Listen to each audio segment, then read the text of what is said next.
Demand for app developers and coders has declined by 21%. Welcome back. My name is Erkka Suvanto. Some of you call me EJ. I'm here in social media to build a legacy and pass on all the life and business lessons to each and every one of you. Let's talk about future and technology today. As I mentioned in my intro, according to a Harvard Business School study, since the launch of ChatGPT in 2022, so since 22, the demand for app developers, freelance writers, and coders has declined by 21%. According to IMF, AI will impact 40% of the jobs globally. Roughly 40%. And Goldman Sachs, that has done a lot of work on this, estimates that the productivity increase because of AI won't happen until 2027. So why 3 years from now? Mainly because it takes time for large corporations to replace processes, people, programs, and whatnot with the latest technology. So there's a lot of inertia, there's a lot of bureaucracy and slowness behind it. Small companies see the benefits right away. Me personally, I'm using ChatGPT daily as a thinking partner. We'll come back to that later. So the small companies get huge benefits right away. So we should definitely tap into those. But to continue on the same topic here, to go deeper into the future and to understand how technology is going to impact our lives, let's move on and talk about different forms of leverage in life. If you remember from my previous videos, there are 4 ways how we can use leverage. And I'll tie this back to technology in a second. So there's people, there's money, also known as capital, obviously, code, and content. Of these 4, people and money are the oldest forms of leverage. People, somebody needs to follow you if you're the leader. Money, somebody has to give it to you when you need it. That's why they are called permissioned. These 2 are called permissioned.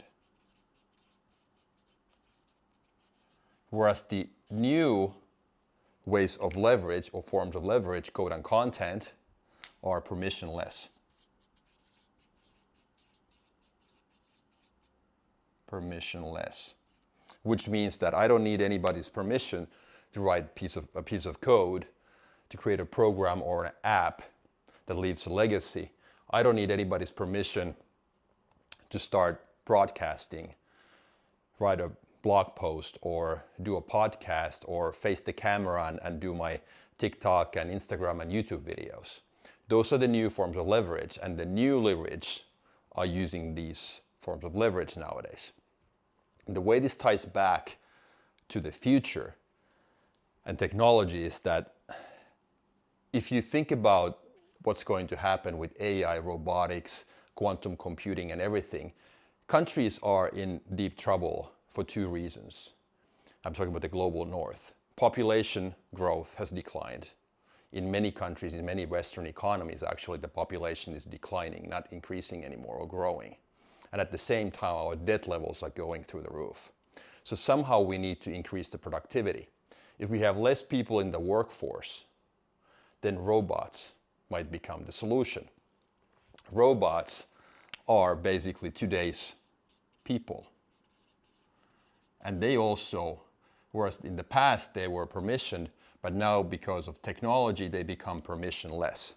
And people who own and control capital, like in today's economy, and therefore have access to AI plus robots, will be the winners of tomorrow's business world. And these are also the same people who can control the robots, who can control the AI, and basically all the tools we are going to use in the future. So if IMF said that 40% of the jobs will be impacted down the road, what about you and me? Well, there's good news and there's bad news. The good news, always starting with glass being half full, is that those who are so-called thinkers or idea generators in their current jobs are going to be the winners, because AI, like ChatGPT today, is going to become your thinking partner. You can be much more productive in your daily life. But if you're an Adobe designer or a video editor, the bad news is that those jobs will be replaced by technology relatively soon. It doesn't mean that the game is over.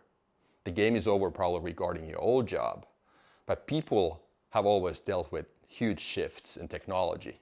We will adapt.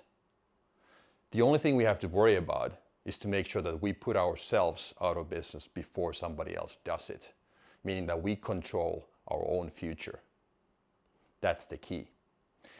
Did you know, by the way, that early in the 20th century, right before cars, New York City alone had 100,000 horses. And each horse roughly generated 30 pounds of poop every day. So that, using a simple math, is 3 million pounds of poop every day. So you can only imagine how many people had their jobs directly linked to horses, collecting horse poop, picking it up every day. Then came cars, and all of those jobs vanished, disappeared. So these people were able to deal with that. There are similar shifts in the modern era during the last 100 years when it comes to electricity and when it comes to internet and railroads and tractors versus, again, animals in the farms and stuff like that. So we are, as humans, we are able to adapt and adjust. Like I mentioned, the only thing we have to worry about is to make sure that we are the early adopters in this. So let's act before there is pain, because 99% of the people, most of us, we don't do anything until the pain is already there. Only 1% are the happy ones, the successful ones, who can act, take action before the pain arrives. Thank you for watching. If you like the videos, please subscribe to my channel and hit the like button. Until next time.